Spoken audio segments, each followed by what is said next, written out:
Magandang umaga po sa inyong lahat. Ako si Father Mardeo Reyes. Ako ang chaplain ng mga charitable institution dito sa Diocese ng San Pablo. At welcome sa Divine Mercy Home for the Abandoned Elderly na katatayo lang at pag-uumpisahan natin ng ating pag-aalaga ng mga kapatid nating nangangailangan.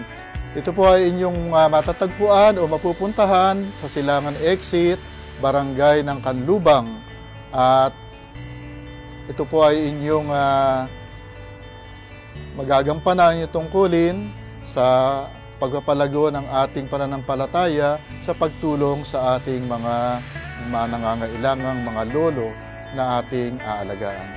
Salamat po at welcome kayong lahat dito.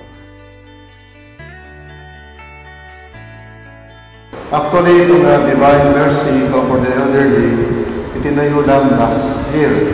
Ngayon lang din natapos, kaya nag-uumpisa pa lang na mag-alaga ng matatanda. At manggagaling ito, yung mga alagang matatandang lalaki, manggagaling sa San Pablo, Laguna. Actually, itong Home for the Elderly, nung binigay itong lupa ng mga Mr. Yulo family, ang talagang intention ay Home for the Elderly. Pero napakatagal na nun.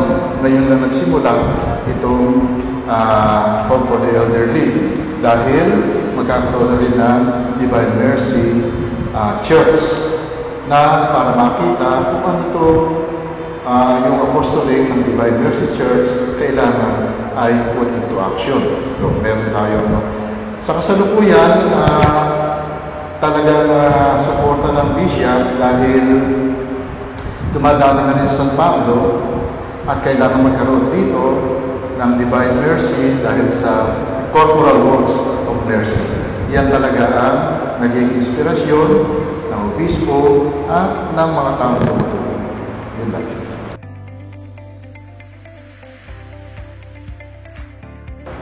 Sa ngayon ay meron palang dalawang inaalagaan dito dahil nga iniintay pang mabaksinate yung mga lolo na ililipat na galing San Pablo.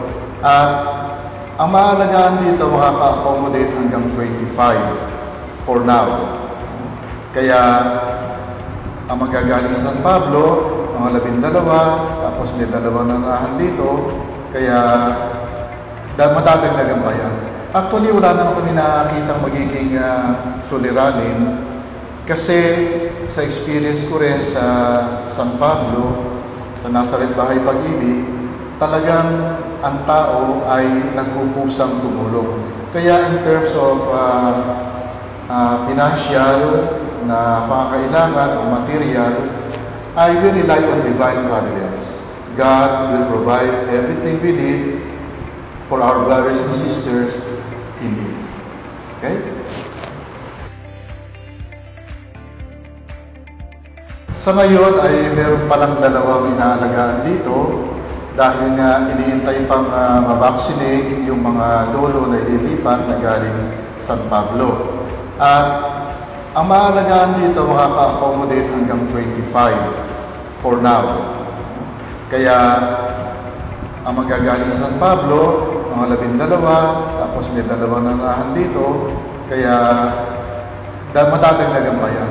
Actually, wala naman kami nakakitang magiging suliranin kasi sa experience ko rin sa San Pablo, sa Nazaret Bahay Pag-ibig, talagang ang tao ay nagpupusang tumulong. Kaya in terms of financial na pangangailangan o material, I will rely on divine providence. God will provide everything we need for our brothers and sisters in need. Okay?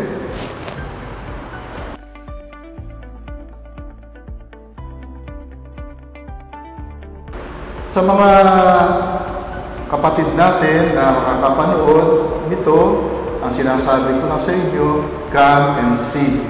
Feel the love, feel the Spirit, and then it's up to you how you will respond to this invitation of God. Come and see. Thank you.